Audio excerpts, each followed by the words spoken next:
آئی بروز ملی ہوئی ہو تو کیا صاف کرا سکتے ہیں؟ میری دونوں بھویں ملی ہوئی ہیں تو کیا درمیان کی جگہ صاف کرانا جائز ہوگا یا نہیں؟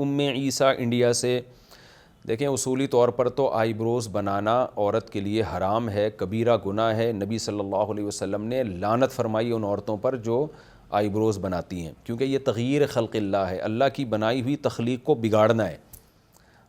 لیکن اگر کسی کی آئی بروز بہت ہی بھونڈی قسم کی ہوں، بالکل ہی ملی ہوئی ہوں اور بہت بڑے بڑے بال ہوں جو عام نارمل اس سے ہٹ کر ہوں، تو پھر ان میں اتنی کاٹ چھانٹ کرنا کہ نارمل، اس میں زینت میں نہیں، خوبصورتی میں نہیں، نارمل کنڈیشن میں آ جائیں تو اس کی گنجائش ہے۔ اب کسی کے بالکل ملی ہوئی ہیں تو بہتر تو یہ ہے کہ چھوڑ دیں اپنے حال پہ، لیکن بہت ہی بھدی لگ رہی ہیں، نارمل اس سے ہٹ کر ہیں، تو اتنی کاٹ چھانٹ کرنا کہ نارمل کنڈیشن میں آ جائیں، جتنی عام طور پر عورتوں کی، جس طرح سے نارمل عورتوں کی ہوتی ہے، تو اتنی گنجائش ہے اس عورت کے لیے جس کی آئی بروز بہت زیادہ بھدی ہوں، ورنہ یہ عمل حرام ہے، ناجائز ہے۔ مسلمان مریض غیر مسلم کا کیا خون لے سکتا ہے؟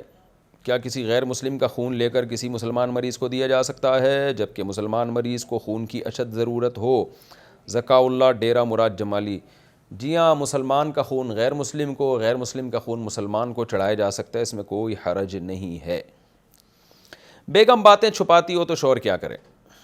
میری بیگم مجھ سے جھوٹ بولتی ہے، مجھ سے باتیں چھپاتی ہے، جبکہ میں نے آج تک اس سے کوئی بات نہیں چھپائی، نہ جھوٹ بولا ہے۔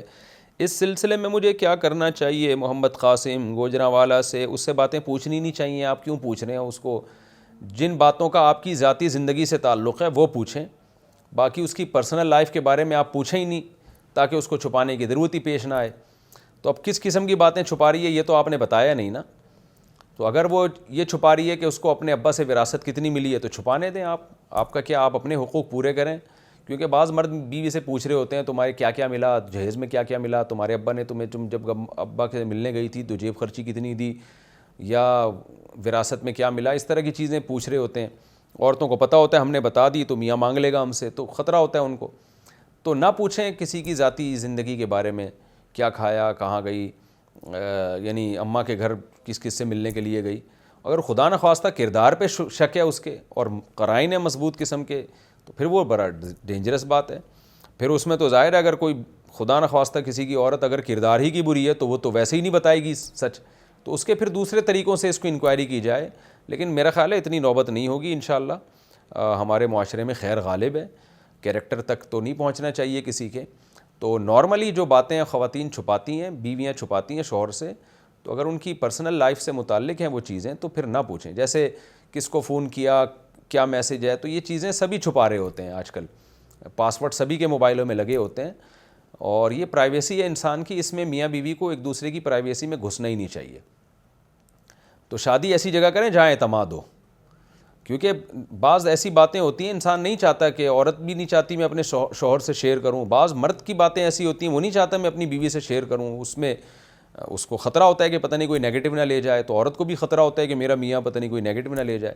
بہت کم ایسے کیسز ہوتے ہیں جس میں میاں بیوی کو ایک دوسرے پر اتنا اعتماد اور اتنے کھلی ہوتے ہیں کہ دونوں نے ایک دوسرے کو پاسورڈ دیا ہوا ہوتا ہے۔ تو اچھا تو یہی ہے کہ اتنا اعتماد ہو، لیکن نہیں ہے تو پھر اس کو اتنا سیریس نہیں لینا چاہیے۔ اور وہ ایک شاعر نے شعر کہا تھا نا، شعر تو مجھے یاد نہیں ہے، وہ سلمان گیلانی مشہور شاعر ہیں، ان کا شعر تو میرے ذہن میں نہیں ہے، لیکن اس شعر کا حاصل یہ ہے کہ میری بیوی جو ہے نا میرا موبائل چیک کرتی ہے تو کہہ رہے جو میں نے حسیناؤں سے بات کرنے کے لیے فون ہی الگ رکھا ہوا ہے۔ ٹھیک ہے، ایسے میاں بھی مارکیٹ میں پائے جاتے ہیں۔